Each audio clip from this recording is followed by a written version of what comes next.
오늘 0점 조절이라는 제의 말씀으로 여러분과 하나님의 말씀 은혜 나누기를 원합니다.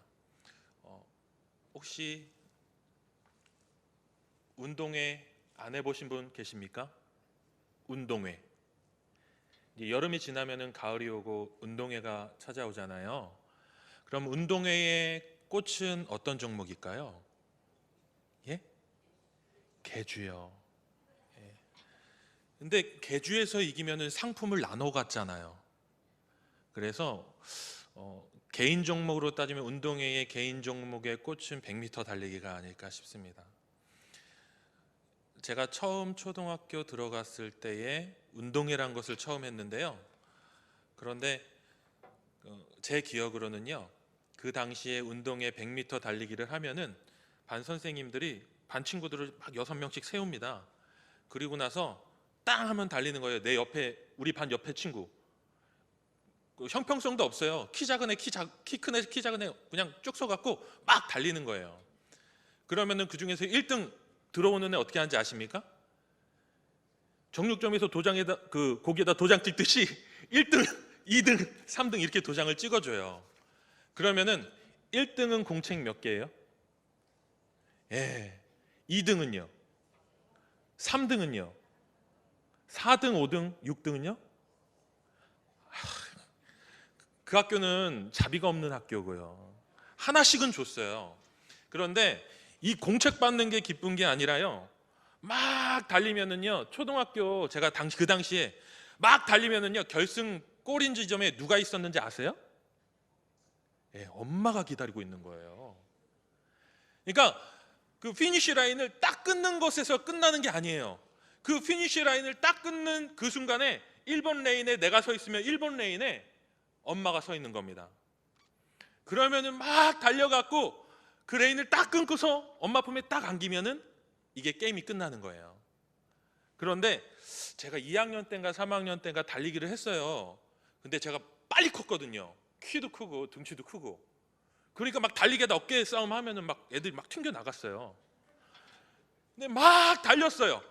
아니나 다를까 옆에 있는 애들이 막 라인 침범해갖고 어깨 싸움을 하는 거예요. 그래갖고 에이 하고서 달렸거든요. 그러니까 2명이 옆에서 팍팍 넘어지더라고요. 그리고 제가 1등으로 막 달려가고 있었는데 의기양양하게 웃으면서 뒤를 딱 쳐다보고서 내가 1등이구나 하고 가고 있었는데 돌뿌리가 있었던 거예요. 확 넘어져갖고 완전 자빠졌습니다. 그러니까 꼴등으로 가고 있던 애들이 그냥 5등, 6등 애들이 막 해갖고 걔네들이 1등, 2등 했어요.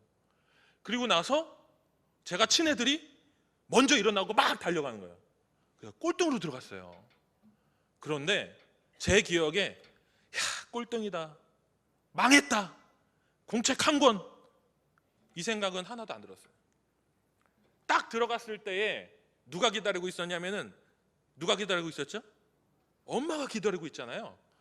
엄마가 그런데 제가 거기서 포기 안 하고 울지도 않고 씩씩거리면서 다 갔더니 피니시 라인은 끊을 것도 없어요. 애들이 다 끊고 들어갔으니까. 그냥 되게 처량하게 들어갔는데 엄마가 탁 품어주는 거예요. 딱 했어요. 잘했어, 잘했어 우리 아들. 넘어지고 자빠지고 공책한 거는 아무 소용이 아무 의미가 없어요. 그냥 우리 아들 잘했어, 이 한마디에 그냥 모든 것들이 정리가 된 거죠. 예. 근데 중간에 제가 씩씩거리면서 망했다 그러고서 옆에 그냥 게임 포기 하고 레일 밖으로 나가면은 엄마 품을 안길 수 있겠습니까? 못 안긴다는 거죠. 기분 더러워갖고 그냥 운동회가 끝나는 거예요. 예. 그리고 운동회 끝나면은요, 애들이 그냥 그 도장 가지고서 맨날 며칠을 그냥 자랑을 해요. 그러니까 도장이 빨리 목욕해갖고 지워지던지 막 이래야 되는데 그것도 오래 가요. 유성이어서. 여러분, 제가 말씀드리고자 하는 것은 이것입니다. 이미 우리는요, 스타트 라인에서 달리기를 시작했습니다. 그리고 우리는 그리스도인으로서 지금 달리기를 하고 있습니다. 그리스도인으로서 지금 달리기를 하고 있다는 거예요. 근데 자빠지고 넘어지고 어떤 때는 튕겨져 나갈 수도 있다는 거죠. 내 의지와 상관없이 타인에 의해서 넘어질 수도 있고 예상하지도 못하는 돌뿌리에 넘어질 수도 있어요. 그렇지만 우리가 달려가야 될 아직 그 여정은 아직도 남아있다라는 거죠. 혹시 이 자리에 포기하고 계신 분 없으시죠? 그러면 이 자리에 나와 있을 이유가 없으시겠죠. 우리의 피니시 라인은 아직도 저 멀리에 우리를 기다리고 있다는 것입니다. 그리고 우리 아버지는 우리를 두 팔 벌려서 기다리고 계시다는 것입니다. 근데 오늘날에 살고 있는 우리 그리스도인들이요, 종주를 마치지 못하게끔 하는 수많은 요소들이 있습니다. 오늘 말씀의 제목이 0점 조절이라고 했는데요, 여러분 0점 조절이 뭘까요? 군대를 갔다 와보신 분들은 군대 얘기하려는 거구나 다 눈치를 채셨을 겁니다. 군대에 처음 들어가면은 훈련소에 가서요, 막 앞으로 가 뒤로 가 좌양자 우양우 이거 진짜 죽도록 하다가요, 정말 한 6주 훈련 중에서 한 5주 차인가 4주 차인가요, 그제서야 군인이라고 인정해주고서요 주는 게 있어요. 뭔지 압니까? 총이에요. 근데 그 총을 처음 받는 순간 막 심장이 막 두근두근 떨려요. 총알도 없는데 총알이 막 안에 있을 것 같은 마음에 함부로 그 방아쇠도 못 당겨요. 그런데 총을 처음 주면은 총을 착착해 갖고 방아쇠 딱 당기면은요, 선임이 뒤통수 갈겨요. 네 총 한 번도 안 써봤는데 뭐 이게 장전해 갖고 총 쏘는 연습하냐고. 장전하고 총을 방아쇠를 당기지 않습니다. 다 분해를 해요. 그리고 거기에다가 먼지 털고 기름칠을 한 다음에 정말 막 광이 나게 막 닦은 다음에요, 검사 맡아요. 그러면 그 다음날 어디 가는지 아십니까? 사격장 가요. 그 다음날 사격장을 가는데 정말 제가 눈이 한 2.0이 된다고 해서요, 그 사격장에서 딱 쏘면은 한 10발 중에서 막 10발 맞을 것 같은데 10발 중에서 2발, 3발도 안 맞아요. 처음에. 왜 그런지 아십니까? 이게 안 돼 있기 때문이에요. 오늘 말씀의 제목 0점 조절이 안 돼 있기 때문이에요.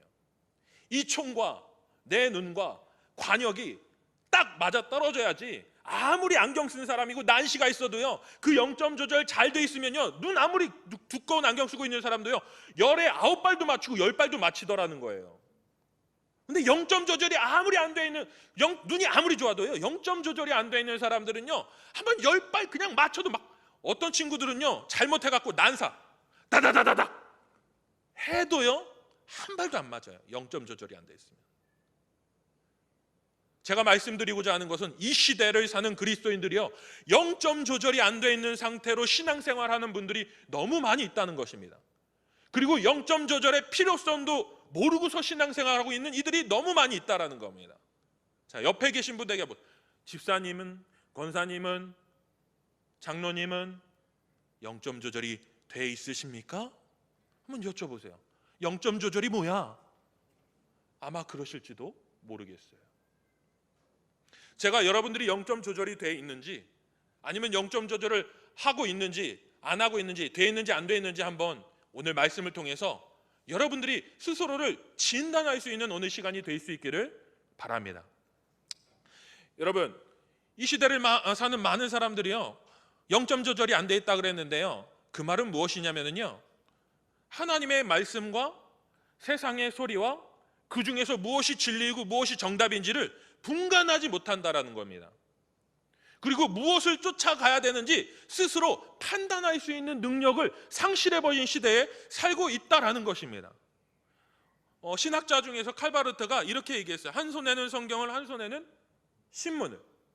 그 말은 무엇이냐면, 그리스도인들로서 우리가 이 땅을 살아갈 때에 우리는 저 하늘을 바라보면서 살아가지만 이 땅과 동떨어진 인생이 아니라는 것을 얘기하고 있는 겁니다. 하나님이 이 땅 가운데 그리스도인들을 부르시고 하나님 자녀로 삼으셨다는 것은 이 땅 가운데서 그리스도인으로서 살아가야 되는 역할이 있다는 것들을 얘기해주고 있다는 것이죠.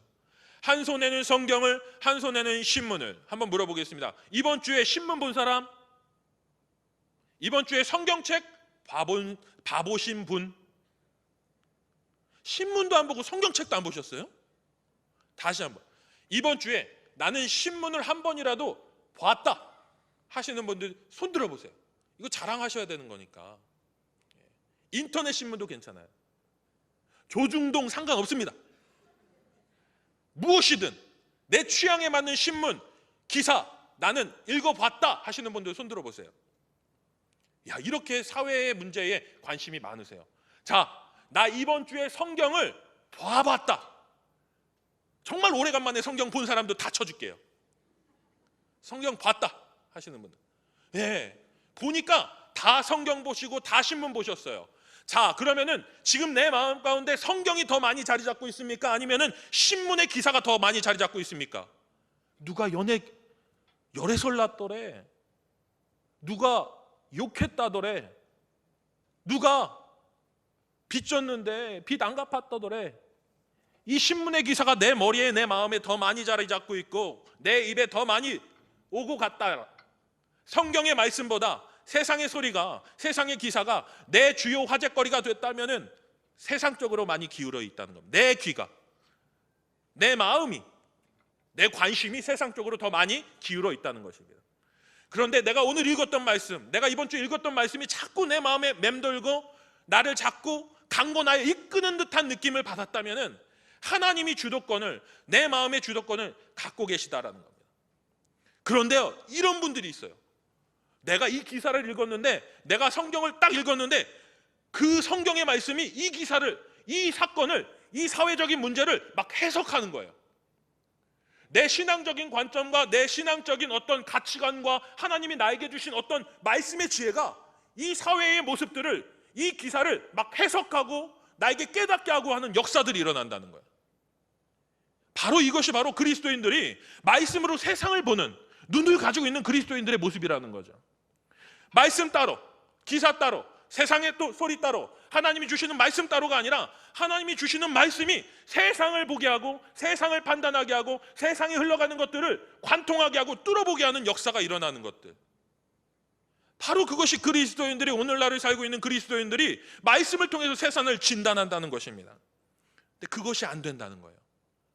그냥 세상이 교회를 욕하고 세상 속에서 교회가 뭐 부정적이고 이런 얘기가 수도 없이 돌아다녀도요, 교회는 그래, 원래 그런 데야, 더 심하지, 기사에 나온 것보다 더 심해, 더 악독해, 더 막 냄새나, 막 이런 반응을 보인다면은, 과연 세상이 교회를 분석하는 것보다 교회 안에 있는 우리가 교회를 바라보는 것이 더 정확하지 않겠습니까?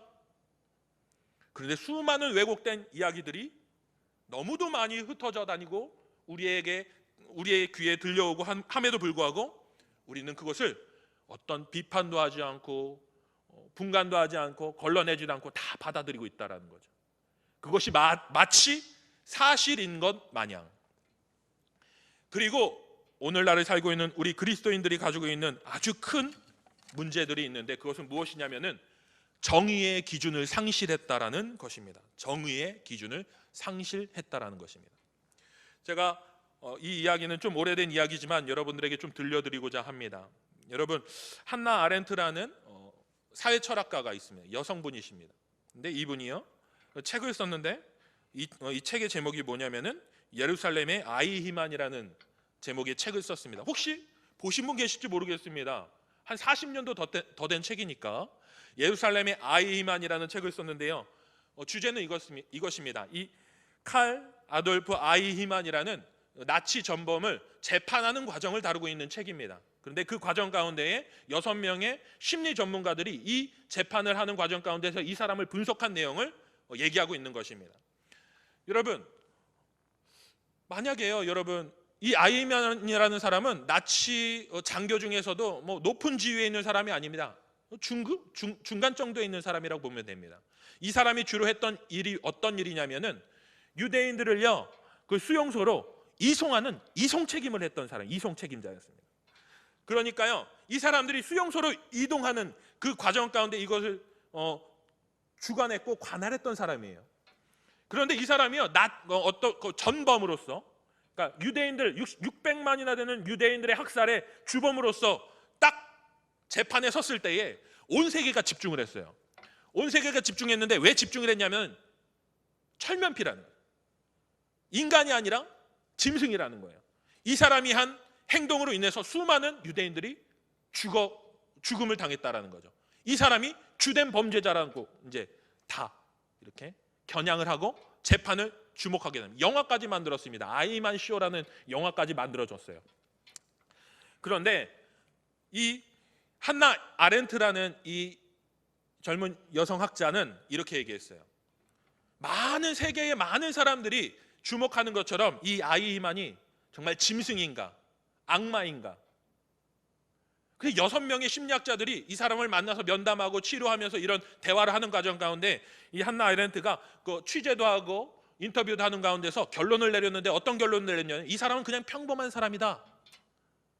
가정에 충실하고 굉장히 바른 생활을 하는, 그냥 내 옆에 있는, 내 옆에서 교회에서 예배드리고 내 직장에서 옆에서 같이 밥 먹고 내 옆에서 같이 코미디를 보면서 웃는, 그리고 자녀들을 사랑하는 그런 평범한 아버지다라고 그렇게 얘기해 버렸어요. 이 얘기를 하는 순간 이 한나 아렌트가 많은 세계의 모든 사람들에게 표적이 됩니다. 비난을 받게 됩니다. 그러면서 이 한나 아렌트가 뭐라고 얘기했냐면은 악의 평범성에 대해서 딱 얘기했어요. 악의 평범성에 대해서 얘기했어요. 무슨 말이냐? 악의 평범. 이 아돌프 아이히만이 악마가 아니라 이 사람이 그 모든 것들을 무비판적으로 다 순응하고 히틀러는 독재자의 어떤 명령을 비판하지 않고 그냥 따르고 순응하고 그 명령에 그냥 복종했던, 어떤 양심의 가책도 느끼지 않고 복종했던 그 모든 환경을 만들었던 모든 사람들이 공범이라는 얘기예요. 무슨 말인지 아시겠습니까? 제가 한번 이런 경험이 있었습니다. 제가 어떤 교회에서 사역을 할 때 그 교회에 사택을 산 적이 있었습니다. 근데 우리 교회는 아파트잖아요. 근데 그 교회는 사택이 주택가, 빌라였어요. 그러니까 골목인 거죠. 그런데 이 골목가 주택을 살면 쓰레기를 어떻게 버리죠? 예? 종량제 봉투에다가 음식 쓰레기 뭐 해가지고 다 분류해갖고 어디에다가 갖다 놓죠? 여러분 어디에다 갖다 놓죠? 전봇대에다 갖다 놓잖아요. 전봇대에다 갖다 놓죠? 그럼 전봇대에다 갖다 놓으면은 그 쓰레기 수거가 가는 날 뭐 폐, 플라스틱, 휴지, 뭐 종량제 봉투 그 요일마다 갖다 놓는 겁니다. 그런데요, 딱 지정된 장소가 있잖아요. 근데 저는 아주 놀라운 사실을 깨닫게 됐고 발견하게 됐어요. 쓰레기장 만드는 거 그거 어렵지 않아요. 쓰레기장 만드는 거 어렵지 않아요.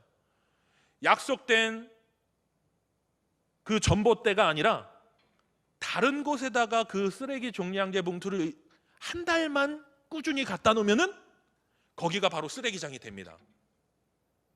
내가 한번 갖다 놓으면은요, 그 동네에 있는 모든 사람들이 지나가면서 거기다가 비판하지도 않고 의심해보지도 않고 여기가 쓰레기 버리는 곳이구나, 여기서 쓰레기 수거해 가는구나 하고 다 거기다가 쌓아놔요.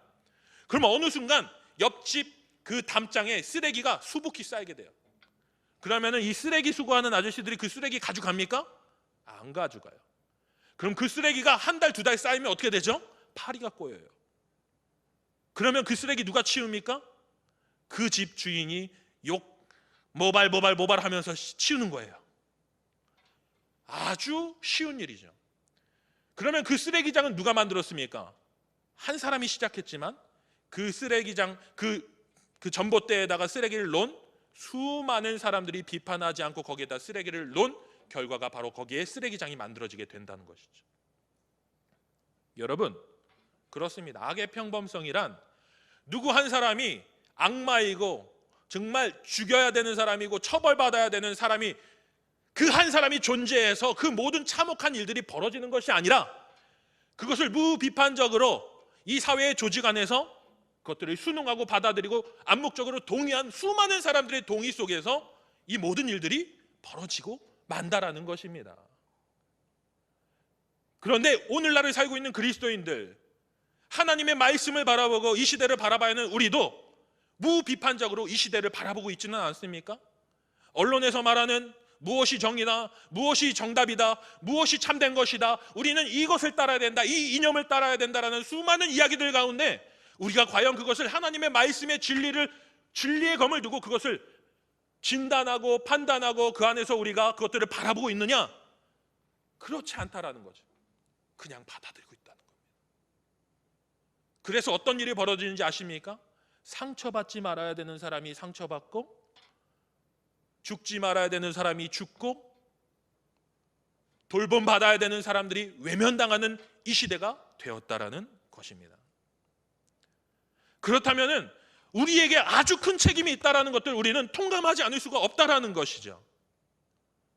그래서 오늘 말씀이 우리에게 이렇게 얘기해 주고 있습니다. 우리의 마음에 무엇을 두라고 얘기하고 있죠? 우리의 마음에 무엇을 두라고 얘기하고 있죠? 하나님의 말씀이 우리 마음 가운데 가득 차야 된다라고 얘기하고 있습니다. 내 말을 주의하며 내가 말하는 것에 내 귀를 기울이라. 그것이 내 눈에서 떠나게 하지 말며 내 마음속에 지키라. 그것을 얻는 자에게 생명이 되며 그의 온 육체에 건강이 됨이니라. 모든 지킬 만한 것 중에 더욱 내 마음을 지키라. 생명의 근원이 이에서 남이니라. 우리의 마음 가운데 무엇을 담으라고 얘기하고 있는 것입니까? 하나님의 말씀이 먼저 담겨 있어야 된다라는 것들을 얘기해주고 있다라는 것입니다. 그런데 하나님의 말씀을 담고 하나님의 말씀을 담는 거룩한 그릇으로 우리 마음을 지키는 것이 쉽지가 않아요. 그래서 23절에서는 이렇게 얘기하고 있어요. 모든 지킬 만한 것 중에 더욱 내 마음을 지키라. 생명의 근원이 이에서 남이라 라고 얘기하고 있어요.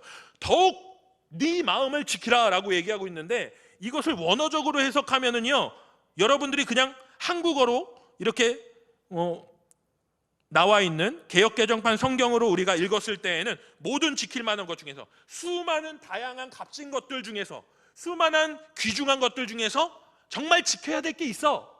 그런데 그것을 지키라는 거예요.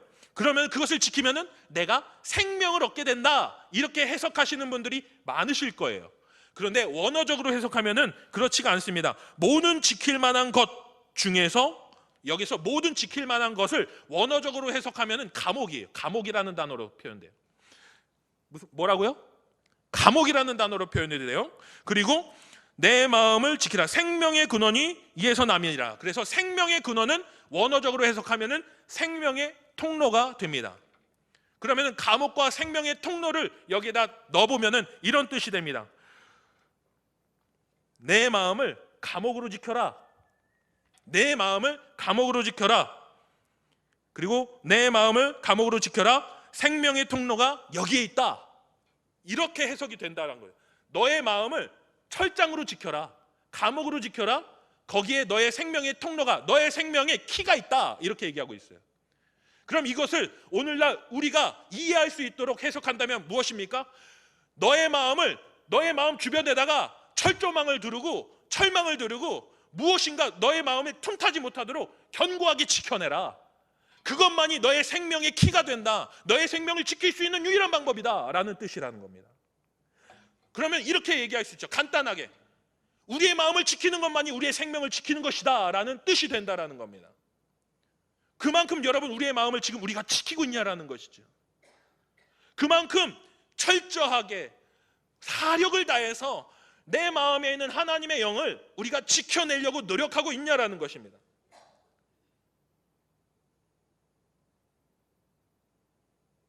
그만큼 우리가 지켜내고 있지 못하지는 않나요?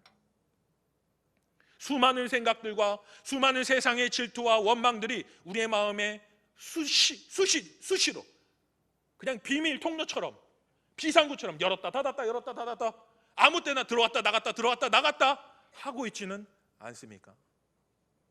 여러분, 이 시대를 무슨 시대라고 얘기하는지 아십니까? 오늘날의 시대를? 예? 요즘 SNS 하시죠? SNS, 페이스북, 카톡. 페이스북 카톡, 이 시대를 페이스북 카톡을 우리가 페이스북 카톡으로 수많은 사람들이 자기를 알리고 수많은 사람들이 다른 사람들의 이야기를 듣고 하면서 이 시대를 소통의 시대라고 얘기해요. 소통. 여러분, 소통은 좋은 것이지요. 예, 소통하기를 원하시죠? 저랑 소통하기를 원하시는 분 없으시죠? 예, 저에 대한 오해가 있으셔서 그런 것 같습니다. 근데 저는 SNS를 안 해요. 근데 수많은 사람들이 소통을 얘기합니다.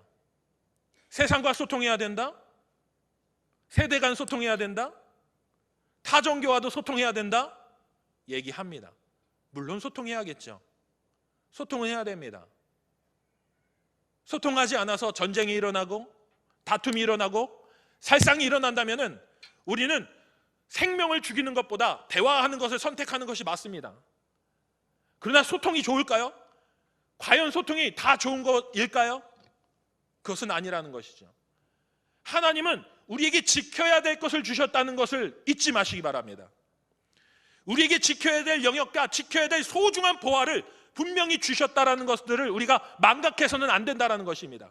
그것마저도 풀어헤쳐서 세상과 악과 더러운 것들과 소통한다면은 하나님이 원하시는 말씀이 결코 아니라는 것이죠. 우리 마음 가운데 순결함, 믿음의 순결함, 말씀의 순결함, 복음에 대한 순결함, 구원에 대한 확신은 지키고 나가야 된다는 것입니다. 그 외에 본질적이지 않은 것들 얼마든지 소통할 수 있다는 것이죠. 그렇지만 순결한 하나님이 우리 마음에 지켜야 되는 그것, 우리는 지켜나갈 수 있는 우리 동부교회 성도님들이 되실 수 있기를 바랍니다.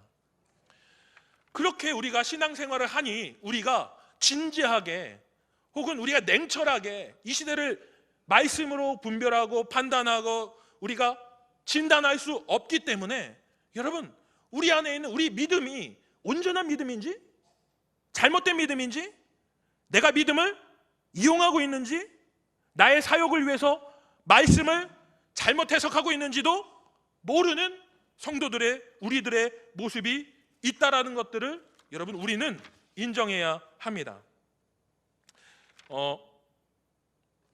24절, 25절 우리 같이 한번 읽어볼까요? 24절, 25절을 우리 한번 같이 한번 읽어볼까요? 시작. 구부러진 말을, 삐뚤어진 말을 내 입속에서 멀리하라. 내 눈은 바로 보며 내 눈꺼풀은 내 앞을 곧게 살펴. 이 본문을 원어적으로 해석하면은요 이렇습니다. 구부러진 말을 내 입에서 버리며 삐뚤어진 말을 내 입속에서 멀리하라. 여러분, 왜곡된 말들, 진실에서 멀어진 말들, 복음에서 멀어진 말들을 우리의 입에서 멀리하라고 얘기하고 있습니다. 내 눈을 바로 보며 내 눈꺼풀을 내 앞에서 곧게 하라. 여러분, 눈꺼풀이 무슨 역할을 하죠? 눈꺼풀이 무슨 역할을 하죠? 예? 눈을 보호해 주죠. 여러분, 졸리면 눈꺼풀이 막 내려앉으시죠? 천근만근이 되죠. 그럼 어떻게 됩니까? 눈을 감게 되죠. 이 말입니다. 지금 내가 가고 있는 길이 구부러진 길인지, 내가 가는 길이 제대로 된 길인지, 내가 지금 졸면서 눈을 감고 그 길에 서 있는지, 나 스스로를 지금 깨어 있는지를 우리가 진단해야 한다라는 것입니다. 군대 얘기를 할 수밖에 없겠네요. 군대 가면 하는 훈련이 있습니다. 어떤 훈련이냐면은 정말 힘든 훈련이에요. 행군이요. 그런데 행군을 그냥 낮에 하는 게 아니라요, 밤에 하는 행군이 있습니다. 야간 행군이 있어요. 근데 이 야간 행군을 하면은요, 라이트를 아무나 막 다 켜고, 와도 어두워 안 보여, 라이트 켜봐, 그러지 않아요. 맨 선두에 있는 사람만 라이트를 켭니다. 그러면 그 뒤에 훈련생들이요 무거운 배낭, 그 군장을 메고 쫓아가는 거예요. 그럼 1시간 걷고 10분 쉬고, 1시간 걷고 10분 쉬고, 1시간 걷고 10분 쉬고 하는 것들을요 한 6시간 7시간 한다고 생각해 보십시오. 그럼 한 5시간쯤 될 때쯤 되면은요 한 새벽 1시 2시 막 이렇게 되는 거예요. 그러면 걷다 보면 어떤 현상이 벌어지는지 아십니까? 내 영혼과 내 육체가 분리되는 거예요. 가다 보면은 눈을 감고서 걸어가요. 그러면 어떤 일이 벌어지냐면은 잠시 있다가요 저기서 막 쾅쾅쾅쾅 하는 소리가 나요. 보면은요 눈 감고 걸어가다가요 옆에 논두렁이 막 떨어져가 굴르고 있어요. 그런데 한두 사람이 아니에요. 걷다가 눈을 감고 걸으니까 내 앞에 내 전우가 있음에도 불구하고, 그냥 내 앞에 있는 사람만 쫓아감에도 불구하고 눈 감고 걸어가다가 그냥 콩콩콩콩. 여러분, 우리 복음에는, 말씀에는 우리 영적인 눈을 뜨고 이 시대를 우리가 바라보고 믿음의 여정을 갈 수 있는 우리 성도님들이 되실 수 있길 바랍니다. 우리가 눈을 감고 가니까 어떤 일이 벌어지냐? 우리가 왜곡된 말씀으로, 말씀의 적용과 해석으로 이 시대를 살아나가니까 어떤 일이 벌어지냐면은, 말씀이 우리를 이끌어야 되는데 우리가 말씀을 이용하는데 말씀을 오히려 이용하게 돼요. 나의 잘못된 믿음과 잘못된 신앙을 그 말씀으로 합리화하는 그런 잘못을 범하게 된다는 거예요. 여러분, 우리가 모세오경을 볼 때에 이런 내용을 보면서 우리가 많이 시험을 받을 때가 있습니다. 이스라엘 백성들에게 하나님이요, 그 애굽에서 살 때에는요 수많은 잡신들에게요 예배드리고 제사드리고 제물 바치고 자기 아들도 바치고 수많은 막 그런 우상 숭배했었어요. 근데 출애굽하면서 하나님이 주신 성막이라는 아주 귀한 예배의 자리, 예배의 처소를 선물로 주셨습니다. 선물이죠. 하나님은 성전에 아름다운 제단에 계시는 것이 아니라 이스라엘 백성과 함께 하겠다는 하나님의 사인이에요. 하나님의 응답인 거예요. 그 초라한 성막에 하나님이 함께 하셨다라는 거예요. 그러면서 하나님이 이스라엘 백성들에게 예배받기를 원하셔서 이스라엘 백성들이 모두 그 성막으로 나와서 하나님 앞에 예배드릴 수 있도록 했어요. 유칠초 이렇게 절기마다, 그리고 1년에 한 번씩 대속죄일, 희년, 이런 절기마다 모든 백성들이 하나님 앞에 나와서 예배드리게 하셨어요. 그런데 그 예배에는 열애가 없어요. 가난한 자, 조금 사는 자, 중산층, 좀 잘 사는 자, 엄청 잘 사는 자, 어마어마하게 잘 사는 자, 구분이 없어요. 다 나와야 되는 거예요. 그리고 거기에서 자기가 예배에 정성으로 하나님 앞에 드릴 수 있는 예물을 지참하게 했다는 거죠. 자신의 죄를 속죄하고 담당하기 위한 곡식, 산비둘기, 쥐비둘기, 소, 양, 염소, 하나님이 정한 규정에 따라서 좀 가진 자들은 암양, 순양, 중산층들은, 좀 잘 사는 사람들은, 조금 더 잘 사는 사람들은 조금 더 성숙한 양들, 좀 못 사는 사람들은 어린 양, 염소, 정말 안 되는 사람들, 그것도 안 되는 사람들, 양도 염소도 없는 사람들은 산비둘기, 쥐비둘기, 그것도 없는 사람들은 곡식가루 한 끼, 에바 한 줌. 모두가 하나님 앞에 예배드릴 수 있는 길을 열어주신 거거든요. 그런데 오늘날 우리가 그 본문을 해석할 때에는 이래요. 당신 왜 하나님 앞에 빈손으로 나왔어?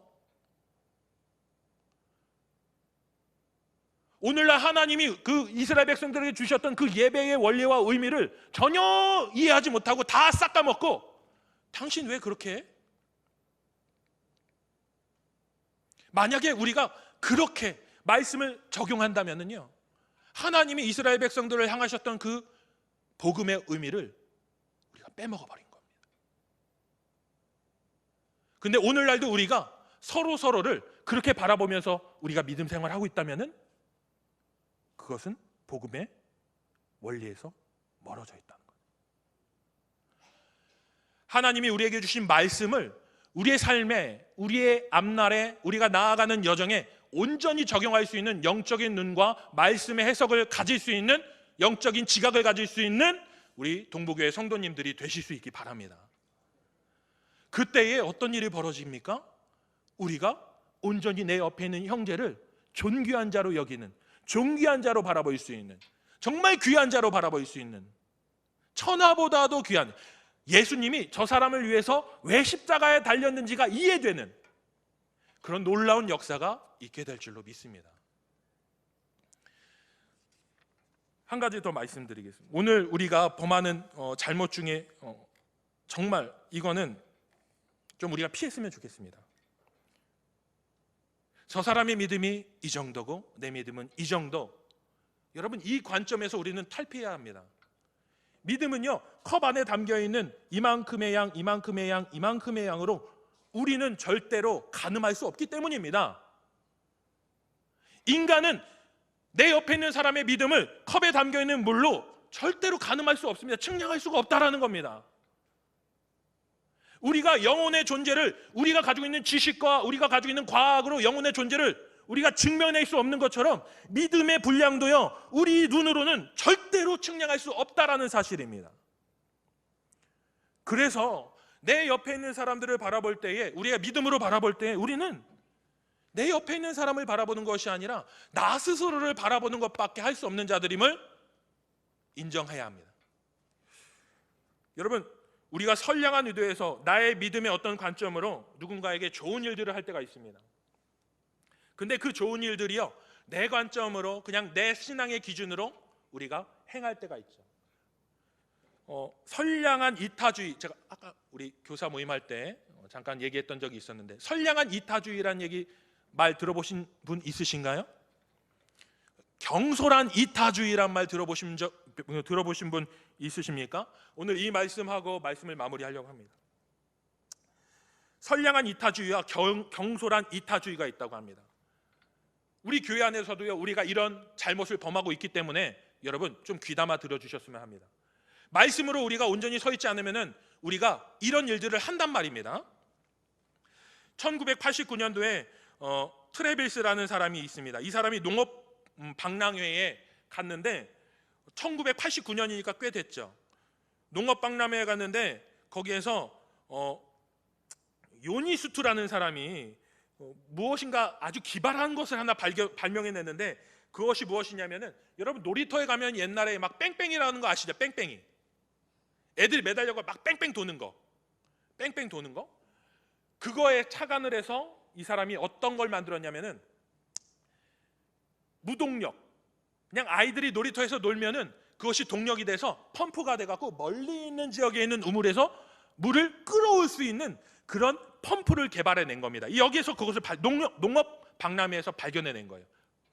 그래서 이 사람이 트레버 필드, 이 사람이 그것을 소개해요, 세상에.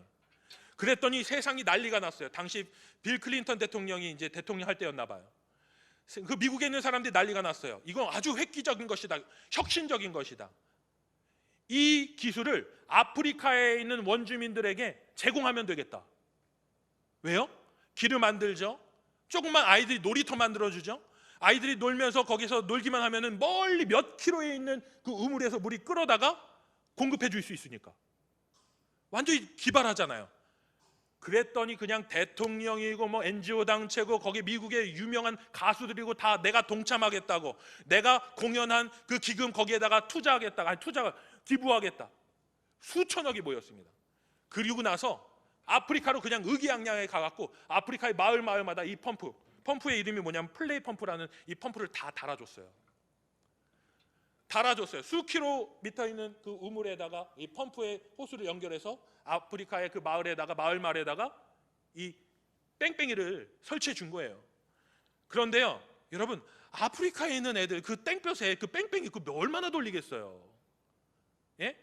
한 6시간, 7시간, 8시간 뺑뺑이만 돌릴까요? 그러면 멀미하잖아요. 그러니까 아이들이 1시간 30분만 좀 돌리다가 에이 재미없어 하고 집으로 들어가는 거예요. 수십 킬로 물길로 갔던 그 여인들이 그냥 집에서 동네에서 아이들 놀기만 하면 그 펌프에서 물이 딱 와갖고 물만 담으면 될 줄 알았는데, 이제 아이들이 뺑뺑이 조금 돌리고 마니까 중간에 오다 말고 결국 그 뺑뺑이 누가 돌려야 될까요? 뺑뺑이 누가 돌립니까? 그 여인들이 거기 앉아갖고 또 뺑뺑이 돌리고 있는 거예요. 물 오라고. 그래서 이러한 개념이 생겼습니다. 선량한 이타주의. 그냥 감정에 휩싸여 갖고 도움의 손길을, 우리가 막 흥분해 갖고 도움의 손길을 내밀 수 있지만 결국에는 그것이 경솔한 이타주의. 그 사람들에게는 또 다른 짐이 될 수 있다. 저는 신앙과 정치는 분리돼야 된다고 생각합니다. 근데 오늘날 많은 그리스도인들이요, 이 시대의 많은 문제들을 온전히 냉철하게 비판하지 못하면서 뛰어드는 사람들이 너무 많이 있습니다. 여러분, 오늘날을 사는 그리스도인들이 영적인 것을 추구해야 하지만은 영적으로 우리가 하나님을 바라보면서 이 시대를 냉철하게 비판하고 나아갈 수 있어야 한다는 거죠. 경솔하게 뛰어들면 안 된다는 것입니다. 하나님의 말씀이 양날의 검처럼 우리 안에 살아있어서 이 시대가 우리에게 얘기하는 것들에 혹해갖고 이것이 진리야, 이것이 정리야라고 이것저것에 뛰어드는 것이 아니라 그것들을 냉철하게 바라보면서 이 시대를 위해 기도하는 우리들이 될 수 있어야 한다는 것입니다. 동북교회 성도 여러분, 그것은 이 시대를 바라보는 것뿐만 아니라 나의 신앙, 나의 가정, 우리 교회를 바라볼 때도 마찬가지입니다. 여러분, 우리가 경솔하게 신앙생활하는 우리의 모습이 아니라 정말 냉철하게 나의 신앙을 바라보고 우리의 부서를 바라보고 우리의 가정을 바라보면서 하나님 앞에 내가 기도해야 될 것들을 견고하게 붙들고 나아갈 수 있는 우리들이 될 수 있기를 바랍니다. 이 시대가 정말 무섭습니다. 혹하면 넘어지고 혹하면은 정말 우리 스스로를 정말 죽음으로 몰고 갈 수 있는 이 시대가 이 시대입니다. 그러나 이 시대가 말하는 수많은 어두운 이야기들 우리가 다 걸러내고 하나님의 복음과 하나님의 우리에게 주시는 소망과 내 옆에 있는 소중한 그 교우들을 존귀하게 여기는 그 영적인 눈으로 교회를 세우고 이 시대를 위해서 중보하고 그렇게 깨어있는 그리스도인들로서 대한민국을 정말 바로 세워 나아갈 수 있는 우리 춘천동부교회 성도님들이 되실 수 있길 바랍니다. 우리 가정을 세울 수 있는 여러분들이 되실 수 있기를 바랍니다. 그것이 하나님이 우리에게 이 땅 가운데 믿음의 여정을 가는 우리에게 요구하시는 견고한 믿음의 모습인 줄 믿습니다. 말씀 한 구절 읽고 마무리하도록 하겠습니다. 교만하고 완악한 말로 무례히 의인을 치는 거짓 입술이 말 못하는 자가 되게 하소서. 이 시대의 거짓 영들을 하나님이 치시고 하나님의 말씀이 이 시대를 뒤덮을 수 있도록 우리가 기도하면서 나아갈 수 있는 우리 모두가 될 수 있기를 소망합니다. 기도하겠습니다. 사랑이 많으신 아버지 하나님, 이 시대의 수많은 이야기들이 믿는 그리스도인들을 현혹하고 넘어지게 하고 정의와 진리를 분별하지 못하게 만드는 것들을 보게 됩니다. 아버지 하나님, 우리가 말씀 안에 온전히 서 있지 못해서 정말 이 시대를 온전히 분별하지 못하는 우리들의 어눌하고 무지한 모습이 있음을 또한 고백합니다. 아버지 하나님, 말씀으로 우리를 깨워주시옵소서. 우리의 영적인 눈을 열어주시옵소서. 우리가 냉철하게 말씀으로 이 시대를 바라볼 수 있도록 인도하여 주시옵소서.